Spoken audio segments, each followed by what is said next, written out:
En Estados Unidos casi nadie tiene un tinaco en el techo, ni uno. Y no es porque sean pobres ni porque no les importe el agua. Es porque construyeron un sistema completamente diferente al nuestro, uno que funciona de otra manera, con otra lógica, con otra historia detrás. Esa es la respuesta rápida. Pero la respuesta completa es mucho más interesante, porque aquí viene lo que nadie te explica. Ese sistema que ellos tienen, el que les evita los tinacos, tiene talones de Aquiles enormes y cuando falla, falla catastrófico. Hay ciudades enteras en Estados Unidos que han quedado sin agua por días, sin que nadie en su casa tuviera ni un litro de reserva. Mientras tanto, nosotros con nuestros tinacos en el techo seguimos bañándonos tranquilos.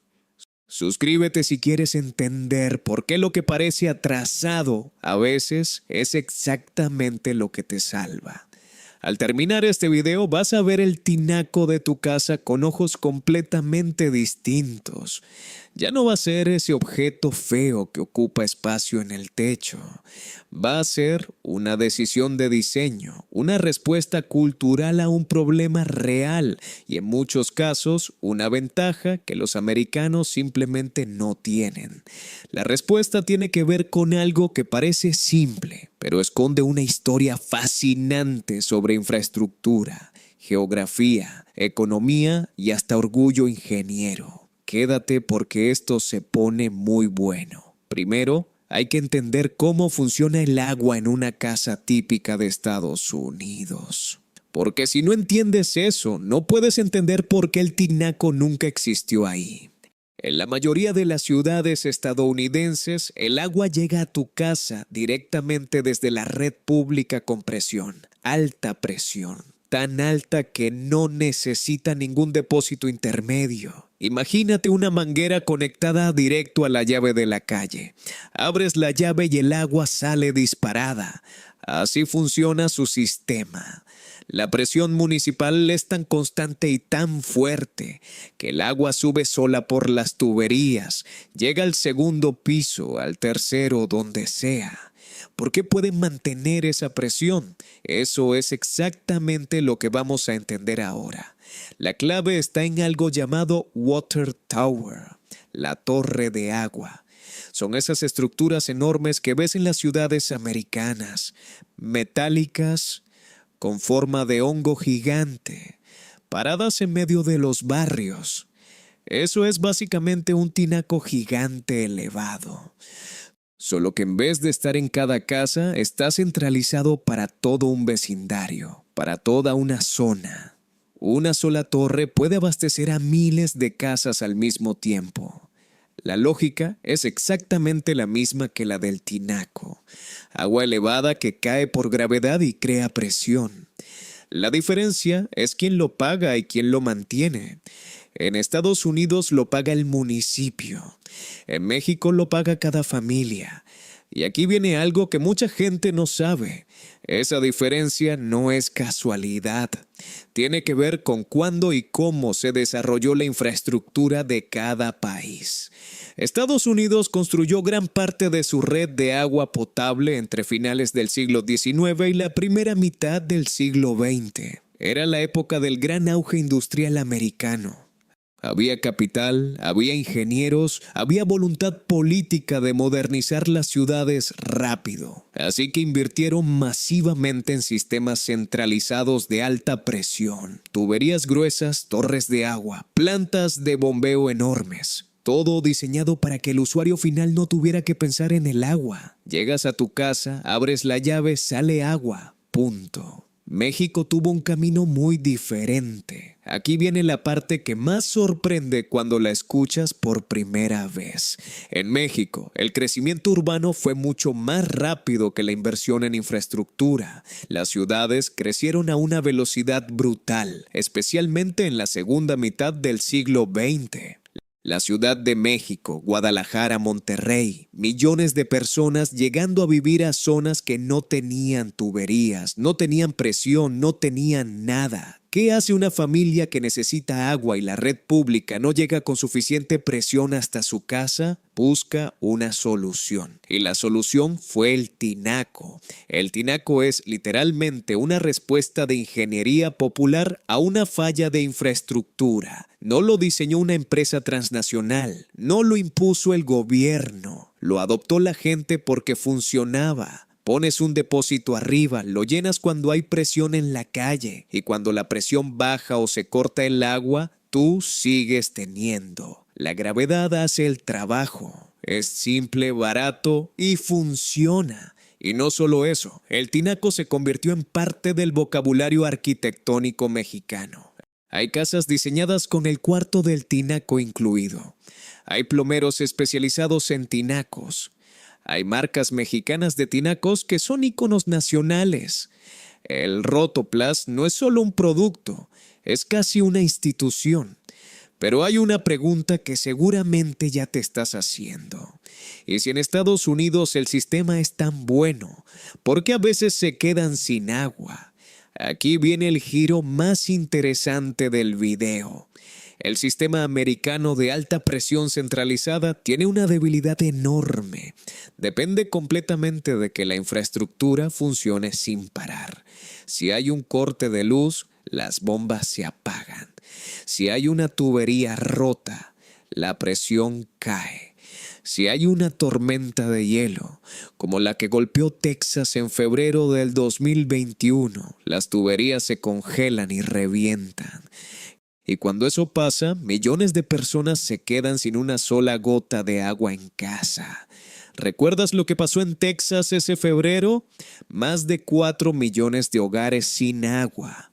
Gente haciendo fila para llenar cubetas en la nieve. Hoteles llenos de familias que no podían darse ni un baño. Fue una crisis humanitaria en uno de los estados más ricos de uno de los países más ricos del mundo. ¿Sabes que hubiera cambiado la situación radicalmente? Un tinaco. Con 200 litros de reserva en casa, esa crisis no hubiera sido tan catastrófica. Pero como el sistema americano se construyó asumiendo que la presión nunca falla, nadie tiene esa reserva. No está en la cultura, no está en el diseño de las casas, no existe. Y aquí viene algo que nos toca de cerca como mexicanos y latinoamericanos.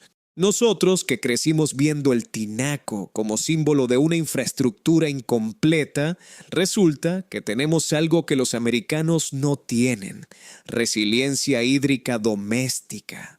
Cada casa con tinaco es una unidad autónoma que puede sobrevivir un corte de agua por horas, incluso días. Eso no es atraso, eso es adaptación inteligente. Quédate porque esto se pone muy bueno, porque ahora viene la parte que conecta todo. No todos los estados americanos son iguales en este tema. En las zonas rurales de Estados Unidos, especialmente en el sur y en el oeste, sí hay algo parecido al tinaco: los pressure tanks, tanques de presión que funcionan con pozos privados.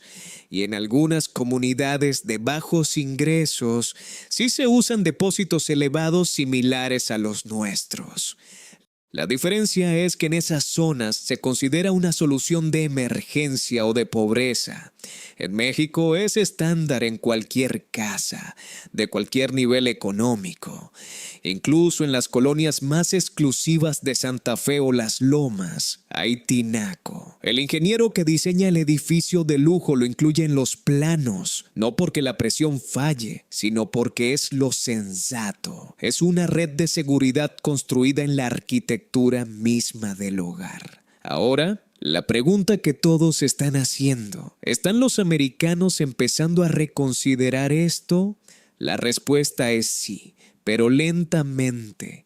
Después de los eventos climáticos extremos de los últimos años, hay una conversación creciente en Estados Unidos sobre la resiliencia de la infraestructura hídrica. Algunos arquitectos y urbanistas están proponiendo sistemas descentralizados, incluyendo depósitos domésticos. Hay estados con sequías crónicas, como California y Arizona, donde empieza a hablarse de almacenamiento de agua a nivel de hogar. Pero cambiar décadas de cultura y de infraestructura no es fácil, es costoso, es lento y va en contra de la mentalidad americana de que el sistema central siempre va a funcionar. Mientras tanto, nosotros ya lo resolvimos hace 50 años con un cilindro de polietileno negro en el techo. Y hay otro ángulo que vale la pena mencionar, porque habla de algo más profundo. El tinaco también revela algo sobre cómo nos relacionamos con los recursos en México y en América Latina. Nosotros aprendimos por necesidad a no dar el agua por sentada. Aprendimos a cuidarla, a guardarla, a racionarla cuando hace falta. Hay una conciencia del agua en nuestra cultura que no existe de la misma manera en países donde el agua siempre sale, siempre, sin pensar. ¿Eso es bueno o malo? Es lo que es nuestra historia. Y resulta que esa historia nos dejó un hábito que ante el cambio climático y las crisis hídricas que vienen puede ser más valioso de lo que pensamos. Los expertos en gestión del agua hablan cada vez más de descentralización hídrica. ¿Qué significa exactamente esto? No depender de un solo sistema centralizado, sino tener reservas locales, familiares, comunitarias. Es el tinaco, pero en lenguaje de política pública internacional. Y nosotros ya lo tenemos en cada colonia, en cada barrio, en cada techo. Así que la próxima vez que alguien te diga que el tinaco es señal de subdesarrollo, ya sabes qué responderle. No es un parche, es una solución de resiliencia descentralizada que las ciudades más modernas del mundo están intentando aprender a implementar. El tinaco no es lo que nos falta. A veces ese es exactamente lo que nos sobra para enfrentar lo que viene. Hay algo poético en eso, en que la solución que encontraron familias mexicanas hace décadas, con recursos limitados, frente a una infraestructura que no llegaba, resulta ser hoy un modelo de adaptación climática que el mundo necesita entender mejor. No siempre el que tiene más recursos tiene las mejores soluciones.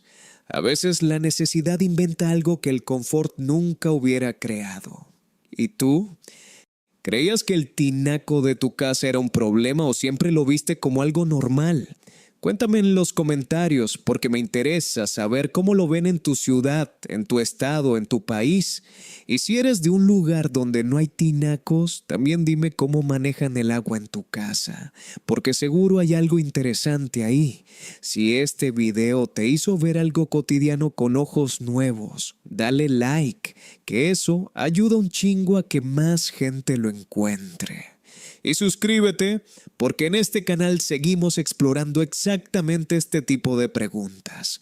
Las que parecen simples, pero tienen adentro una historia que vale la pena contar. Nos vemos en el siguiente.